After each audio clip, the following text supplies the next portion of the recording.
Convoquée ce mercredi 17 septembre 2025, la deuxième séance plénière de la session ordinaire de septembre avec une seule matière inscrite à l'ordre du jour, la mise en place d'une commission spéciale chargée d'examiner les pétitions visant 5 membres du bureau de l'Assemblée nationale. Sont concernés Vital Caméré, président de l'Assemblée nationale, Jacques Njoli, rapporteur, Dominique Inamizi, rapporteur adjoint, Chimène Polipoli, questeur et Grace Nehema, questeur adjoint. Conformément à l'article 31, alinéa 4 du règlement intérieur de la Chambre basse du Parlement, c'est le premier vice-président, le professeur Isaac Jean-Claude Chilumbaï, qui a dirigé cette séance. Dans son propos liminaire, il a procédé à la lecture d'une note technique émanant du service administratif de l'Assemblée nationale. Concerne la pétition initiée contre certains membres du bureau, conformément à l'objet si haut spécifié, il importe de préciser que les membres du bureau de l'Assemblée nationale sont élus individuellement pour la durée de la législature.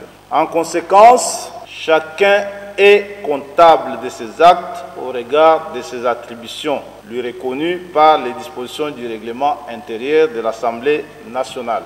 L'ordre du jour ayant été réqualifié en examen de pétition, un premier débat a surgi sur la procédure à adopter. Lire les pétitions plénières comme le veut la tradition parlementaire ou les envoyer directement en commission pour traitement. Le moment est grave et difficile. Je pense que je voulais vous proposer la voie de la sagesse. Mettre en place la commission spéciale. Les pétitionnaires vont présenter les pétitions à la commission. Nos collègues mis en cause vont présenter leurs moyens de défense à ce niveau-là. Lorsque nous aurons le rapport, nous allons faire un débat. Comme les bureaux détiennent déjà les documents vous déposez, nous aurons le temps qu'à la commission.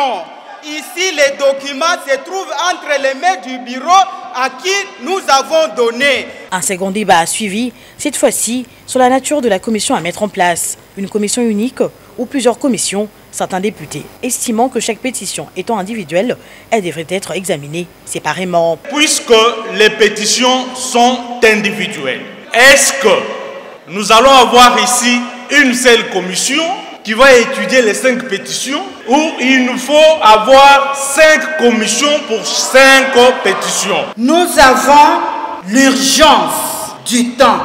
Est-ce que pour une commission spéciale et temporaire qui doit recevoir 5 pétitions, les examiner, engager même le caractère contradictoire, élaborer les rapports et venir présenter en plénière. Voilà pourquoi, honorable président, moi je propose que chaque membre puisse requérir une commission. Entre ces confrontations, quelques élus ont rappelé que la situation sécuritaire à l'est du pays devrait primer sur toute autre préoccupation, estimant que la recherche de la paix méritait plus d'attention que la déchéance de certains membres du bureau. Je viens du front. Et le peuple se pose la question si nous sommes dans une république démocratique du Congo normal, où une ou plusieurs parties de ces grandes villes sont occupées. Et quand ce peuple nous regarde, il pense qu'on a en face de lui des inconscients. Il y a une urgence. L'urgence, c'est quoi? L'urgence, c'est la paix pour la République démocratique du Congo. L'urgence, honorable président, c'est la cessation d'hostilité à l'Est, honorable président. L'urgence, c'est le dialogue que les Congolais sont en train de chercher, honorable président.